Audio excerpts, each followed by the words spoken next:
Hello guys, welcome back to my channel kung saan pinag-uusapan natin ang tunay na buhay ng mga Filipino nasa abroad, especially here in the US.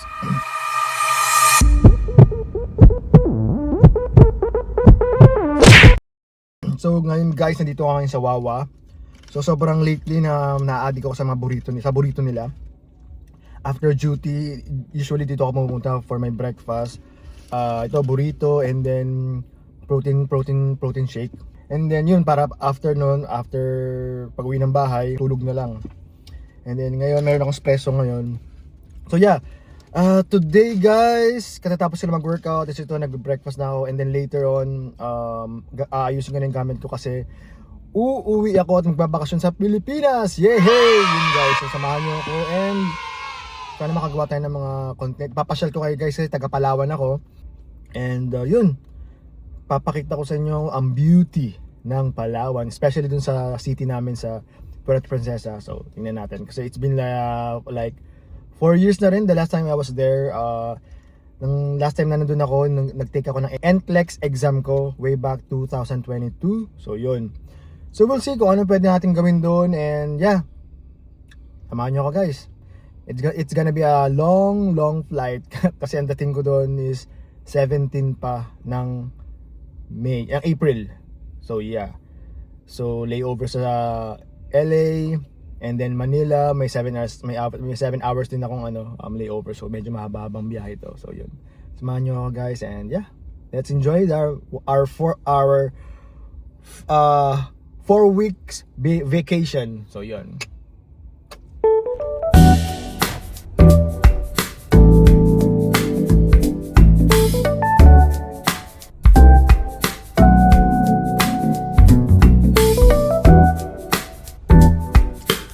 So yun guys, bago pala ako umuwi, naisipan ko muna ipa-carwash to si Clark kasi nga mawawala ako ng 1 month. So syempre kawawa naman siya, medyo madumi na siya ngayon. So trinay ko rin na kausapin dun sa may apartment namin kung meron silang bakanting garage na available for at least 1 month lang, para at least naman hindi mainitan yung sasakyan ko, diba si Clark kawawa naman. Kasi lang walang available at this moment. So yun, wala tayong choice. Kaya yun, sana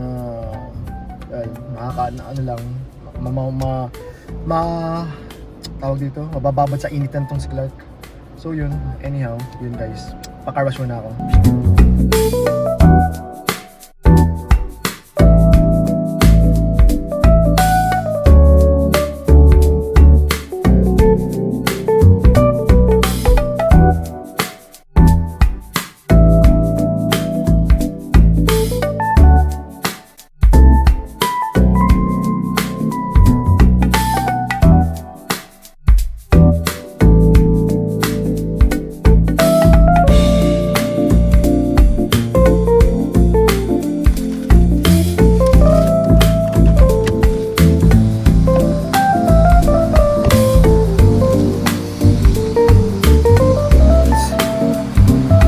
Isa rin sa namimiss ko sa UAE talaga guys, kasi sa UAE merong merong magpupunas ng sasakyan mo. Unlike dito sa US, ikaw mismo maglilinis ng sasakyan mo. So yun, talagang sariling sikap talaga dito, lahat ikaw sa US.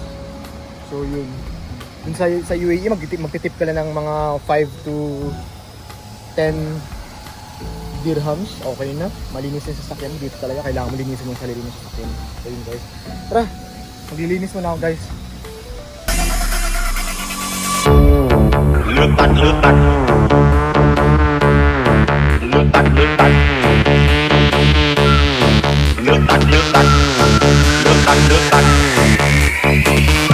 Chỉ có bé đẹp đừng gì tất cả cao chú tất cả lương tắc đẹp lát từ ngày chết không biết quen tôi mà còn quen còn lương tắc thắp của ta tôi mới thấy cho trăm ba không ai gọi lương tắc thắp của ta tôi sẽ thắp của ta lương tắc và hai tiếng tên là con chơi con chết không có lòng hỏi cái tên lương tắc đẹp lát lo tên bên sau bật với bằng cách chân của bạn lương tắc lương nghịch lại cho bé hai tiếng ăn món ăn kia tính xa luôn xa thắp của ta vui vẻ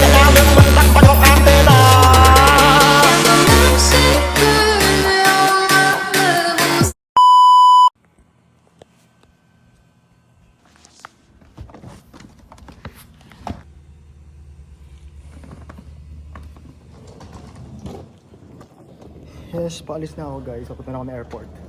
So yeah, nag-load na tayo ng gamit. Excess ako ng 4 pounds. Wala akong ayos ng bagahe ko.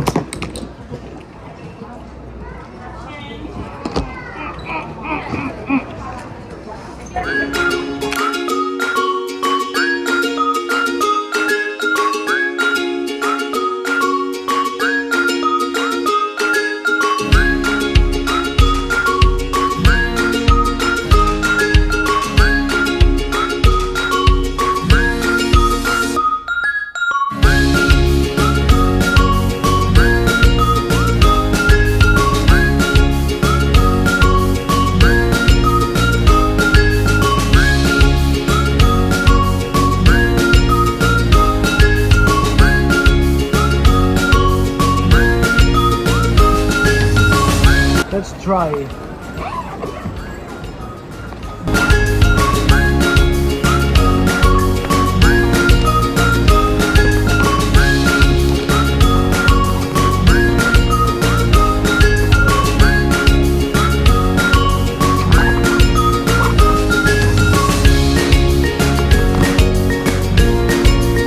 So for sure ma-charge ako nito ng luggage ko na Pilipinas. Panigurado yan. 2,000 years later.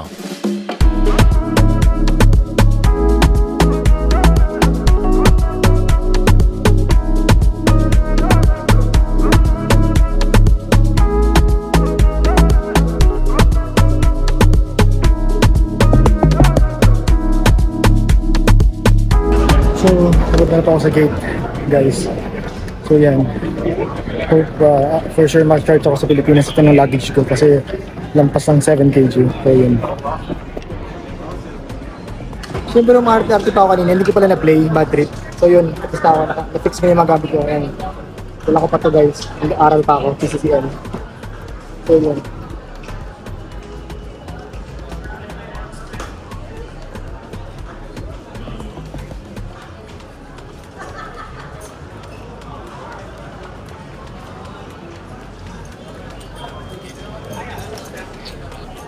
Advantage guys yung pag meron kang clear, medyo ang bilis ko lang natapos.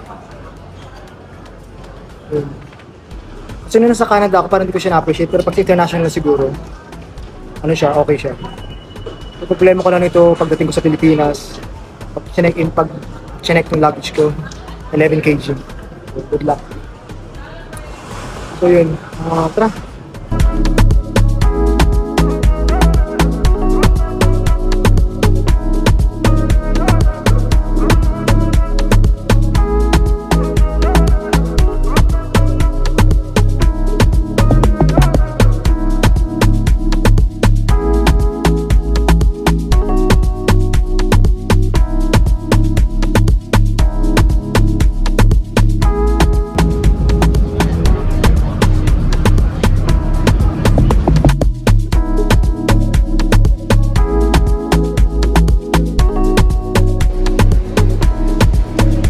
Guys, napakaaga ko. Last stress pa lang, 6 o'clock pa yung flight ko, so may 3 hours pa ako. Naghahanap ako ng lounge, kaso lang hindi ko alam kung saan. So, yun. Tara, punta na ako dun sa boarding gate ko.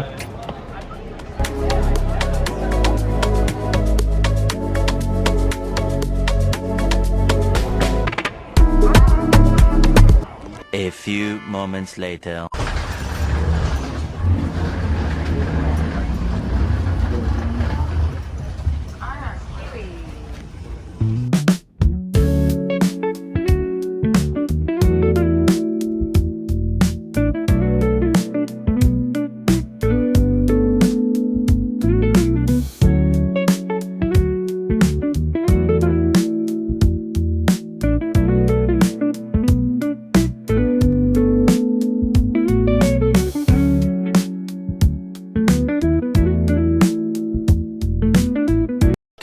Thousand years later.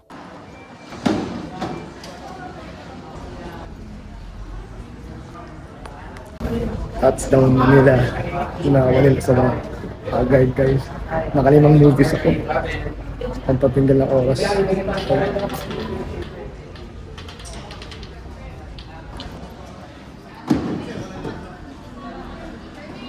Hello guys, nandito na ako sa Terminal 2. Maghintay ng flight ko papunta ng Palawan. Yun, pa lang it's 7:30 pa lang ata. So yun, 11:30 pa, hindi, siguro mga 11 pa yung boarding. So 11:30 yung departure. So yun, mahaba-haba pang oras. Sakit ng ulo ko, grabe guys. Sabi mo nga kanina, nakalimang movie ata ako kanina. Para lang mapalipas, tawag dito para malibang-libang ba. Kasi nga, ang hirap din matulog kanina sa aeroplano. So yun. Tapos, hindi ako masyadong kumain kasi nga, pag natumi ako, namamahay kasi ako. So yun. Ngayon medyo masakit yung tiyan ko. Mga 1 PM nasa Palawan na ako, nasa Puerto Princesa na ako. So yun guys. And hindi ko alam, syempre jet lag. Kumbaga madaling araw ngayon sa Florida. So yun. Ayun guys, tara, ngayon pa isa pa pala, nakalimutan ko magdala ng cash. Gusto kong kumain ng mga siomay dito, yung Siomay King. Yung mga henlin ako nakita, ang sarap kanina na nagkikrave ako nung dumaan ako din sa gate number ko. Kaso wala akong pera. Kaya yun. Ayun, wala akong cash, kaya yun. Tapos may Gcash naman ako, kaso lang yung isa kong telepono kung saan nandun yung Gcash application ko, low bat. Ang dami nag-charge din ganun sa charging station, so yun na. Hintay na lang ako, so yun guys. So yun guys, samahan niyo ako sa bakasyon ko dito sa Pilipinas.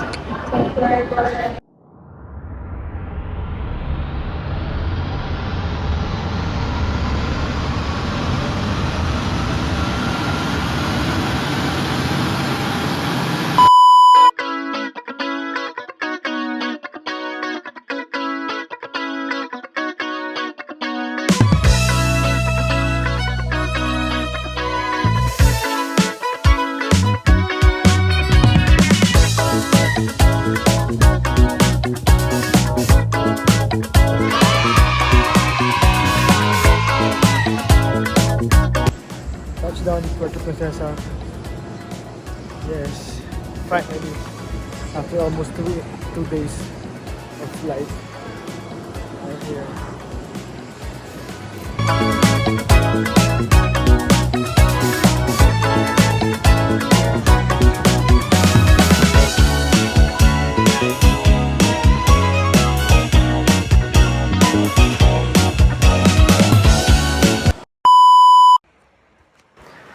Hello guys, pasensya na, hindi na ako nakapag-outro kanina. Tapos yung pagdating ko kanina sa airport dito sa Puerto, hindi na rin ako nakapag-video kasi after ko ma-meet yung parents ko, kumain kami, tapos kwentuhan, nakalimutan ko na magkumuha ng mga footages.